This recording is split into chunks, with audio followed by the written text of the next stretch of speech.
All right, I hear what many of you guys are probably thinking right now. Another video out there about Virtual Console and the eShop. Haven't I seen every single Nintendo YouTuber this week make a video about the eShop or the Virtual Console? Is there some sort of big conspiracy out there about why everybody is talking about this now? What is happening? Don't they have any original ideas? Nate, are you out of original ideas? Are you just copying everyone? Oh, I hear you. To be honest, it was actually frustrating myself seeing so many channels talk about the eShop and Virtual Console this week because I wanted to talk about it. And I sat there, why do they want to talk about it at the same time I do? What could have triggered them? Maybe it was the Sega stuff, where they announced the ability that they're going to bring all these classic games to Switch. Maybe that triggered them. I don't know.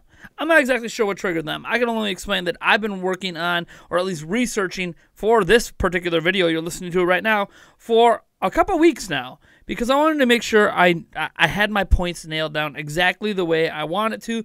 And no, I did not write a script. This is just me free balling it out here, going off the top of my head based on research I have been doing. And I feel like my perspective is similar yet different from many others out there. Now, in my opinion, the idea of getting a Virtual Console on Switch, I think, is dead. I think the willingness to put something like that out there from Nintendo is gone. I don't think we're going to see a traditional Virtual Console at all. Now, what is a traditional Virtual Console anyways? So, Virtual Console, what it has been dating back to the Wii days, is this separated thing. Like, you might go to the eShop, and there's like a separate section for Virtual Console. And you would go to the Virtual Console section, select your platform, and look at games. And you could also see the latest Virtual Console games released, sort by genre, sort by whatever. But it was its own category. It was always segmented away from the rest of the eShop. And eventually, they became kind of like two separate things. You had your eShop, and then you had your Virtual Console shop. And that's fine and dandy. I never really had anything wrong with that approach. Some people had issues with the fact that it was harder to transfer games between systems, or when you're moving up a generation, you have to rebuy the games. And Virtual Console hasn't been perfect. And there's been a lot of games missing from the library. They've never had GameCube games in there. Even the games they did have, not even all of Nintendo's greatest games ever released on it. So it's always been a little frustrating with Virtual Console. But I think Nintendo's done with Virtual Console altogether. And let me explain why, even though they're done with it, we're still going to see their classic games in one form or another, because Nintendo is no longer going to do what they started, right? What we see on PlayStation, what we see on Xbox, are subscription-based services to play their classic library of games.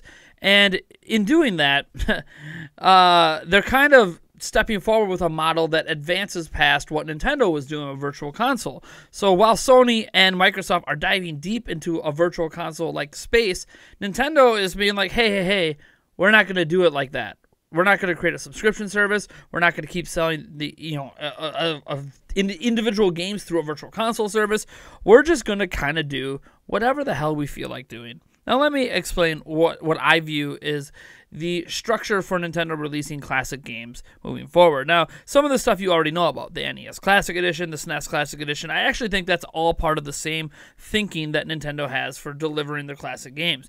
They're not going to make it a one-stop shop like they used to. And this is going to frustrate a lot of people that just want to buy every single possible game on one system and play it there and be done. And I just don't think Nintendo views that as the way forward, because Nintendo's looking to maximize profitability while maximizing exposure, while maximizing their revenue streams. And the Virtual Console, for as great as it is, for as well as those games sold, I feel like over time, when you look at their financial sheets, that Nintendo saw diminishing returns from Virtual Console releases. Now, you can say, how is it diminishing return? You just throw the ROM up there that people download it and they play it. Well, the thing is that people were doing that less and less and less. Virtual Console sales had actually been going down and down over the various generations. So instead, Nintendo decided to reinvigorate the market. The NES Classic Edition, the SNES Classic Edition, both of those have sold so phenomenally well, there's a chance they might have made more money doing that than ever releasing those games individually on Switch. And when you take that into consideration, that's why the N64 Classic, a GameCube Classic, a Game Boy Classic, a Game Boy Advance Classic, even a DS Classic can all make sense. But that's not all Nintendo's going to do. That's not the only way they're going to give you. After all, those are limited libraries. They don't have all of the games. Nintendo's got other stuff up their sleeve. As an example, when the online services launch in September, Nintendo has already guaranteed us at least one classic game per month that we'll be able to keep as long as we're subscribed.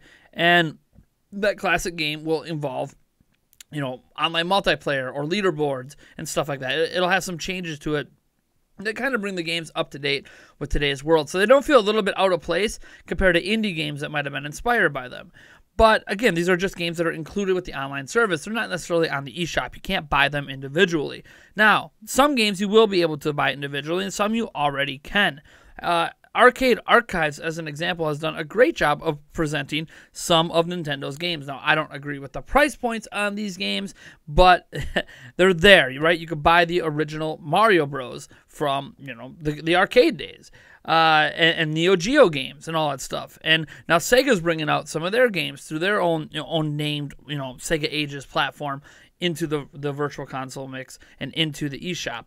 And I feel like this is kind of what the future is for these games. What Nintendo is doing is, instead of creating a virtual console environment, and the whole reason Nintendo has just not even talked about virtual console is because they're going to be delivering their games through a variety of different methods that make it nearly impossible to get all the games in one situation, in one spot, but ultimately are looking out for Nintendo's bottom line, and that is money. That is profitability. These classic systems with wire controllers, yes, Nintendo might not expect you to own every single one of them and hook all of them up to your TV, but what they might expect is that you have one HDMI wire that you can just flip between different systems when you want to play them. But neither here nor there. Nintendo doesn't care about how many boxes you have connected to your TV. What they care about is how much money they're making. The NES Classic and SNES Classic, that are still selling phenomenally well to this day, prove that Nintendo is onto something here that is way bigger than Virtual Console. And that is a full-on tap into the nostalgia factor. Now, there are benefits to this, by the way. There are benefits to spreading out their Virtual Console library over the classic systems, over the Nintendo Online system for the Switch, and even, some arcade classics and select titles coming to the eShop in the future on Switch. And the benefit is that Nintendo eliminates the risk of Virtual Console outshining new indie games. Now you might say, why does Nintendo care about that? They make 100% profits off these games, or close to it, even if it's a third-party game. And who cares if indies are successful? Well, what Nintendo is trying to cultivate with Switch is the idea that you're not just buying the system to play Nintendo games, right? Like, oh my gosh, how many people thought, over the past, year, even to this day, that the only reason to buy a Switch is Odyssey and Zelda. So Mario and Zelda, that's it. It's a Mario Zelda machine. There's no other reason to buy it until Pokemon comes. And it's a Pokemon Mario Zelda machine. Then Smash comes. It's a Smash Pokemon Mario Zelda machine. Like, there's all this think out there that's why you buy a Switch. But that's ignoring the massive success stories of indie titles on the Switch. I'm going to bring up one example that is actually near and dear to my heart. It's a game I bought recently, and my God, is it so good. Blossom Tales. The developer of Blossom Tales was about to go out of business. They were done. Their sales on Steam were nothing. I mean, they put everything they had, all of their life savings, everything into this game, and it just didn't sell. And it's sad because Blossom Tales is amazing. If you like A Link to the Past or any top-down 2D Zelda game, this is that for you. A newer, updated one with a unique take, with a unique story, unique enemies, unique combat. Like, it's a very good game. I've been playing it a lot myself lately. And the thing with Blossom Tales is that when it came to Switch, is like a last gasp effort, right? Like, the last bit of money we have, we're gonna try to get the Switch version up. They got it up, they released it. Almost no advertising, almost no hype. No one knew what this game was. It sold 20 times better on Switch than it did on Steam. Think about that. 20 times better for a game I have never seen in the top-selling games. It's consistently not up there. I don't see it on the sales charts very often.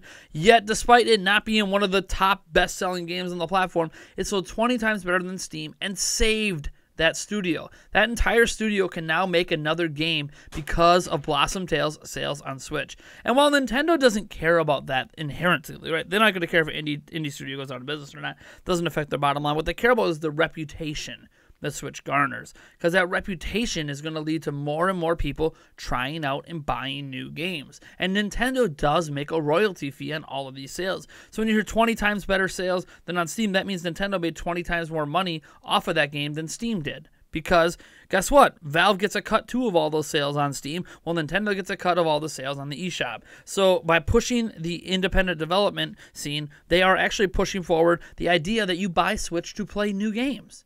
You're not buying Switch to play the classics. You're buying it for the new ones. And that includes indie titles. And you can see that in the treatment of indie titles on the eShop.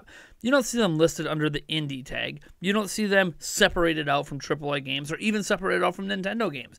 Every game that releases on the eShop is treated exactly the same. And this is very, very important. And this is also why I don't think Virtual Console makes sense, because if they released a full Virtual Console thing, what you're saying is, here's our eShop, and then, oh, look at this special thing, this highlighted thing, this Virtual Console section over here. You go over here to get Virtual Console games, and people might go into that and never check out the eShop charts. This is why, yes, Nintendo will release some of their classic games through the eShop, but they will sporadically do it, not to the point that you would consider it a Virtual Console system. It's not going to have as big a library as in the past, but select titles will be there. You'll be able to get some of them through the online service and a bunch of them through the classic systems. And this might upset a lot of you guys that want all the games on one platform, but you have to realize what's happening here.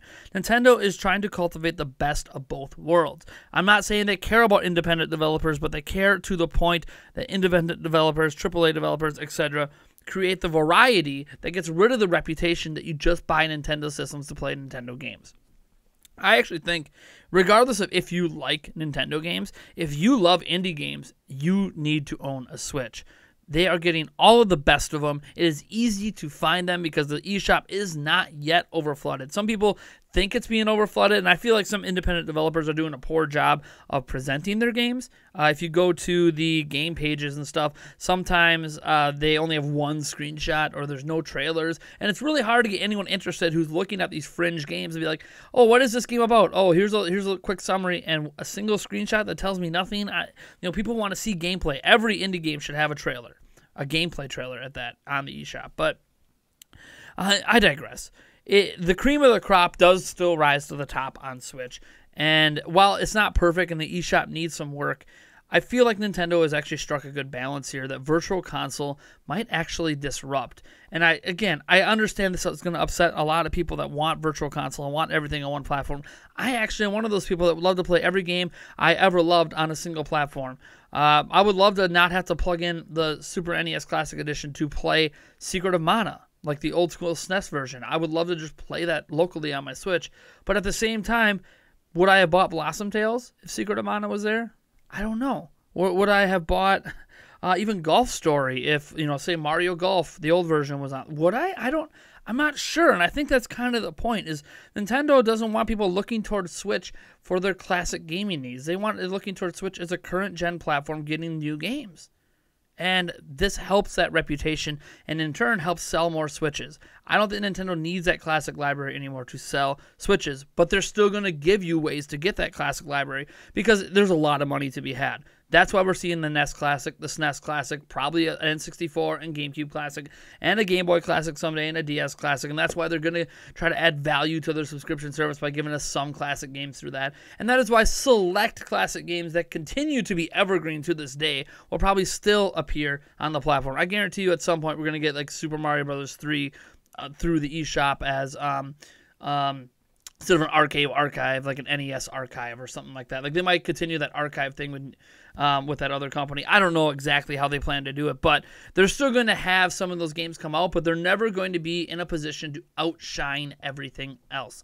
And that's where I think that we have to just recognize that traditional Virtual Console is dead, and that's exactly why Nintendo will not talk about it. Anyways, folks, I hope you enjoyed this video. Let me know your thoughts on Virtual Console and Nintendo's eShop in general and their treatment of indies or whatever the case may be down in the comments below. I hope you got some information out of this, or at least a unique take that maybe you're not hearing from anywhere else. I don't know. With all the YouTubers talking about it these days and the Nintendo tubers, I'm not exactly sure what they're all saying anymore. I stopped listening a long time ago. I got to do me, and this is what I wanted to make today, so I hope you appreciate it. I am Nathaniel Ruppeljans from Nintendo Prime, and if you like this video, you know what to do, and if you dislike the video, hit that dislike button, subscribe for more content, and as always, folks, I'll catch you guys in the next one. Yes.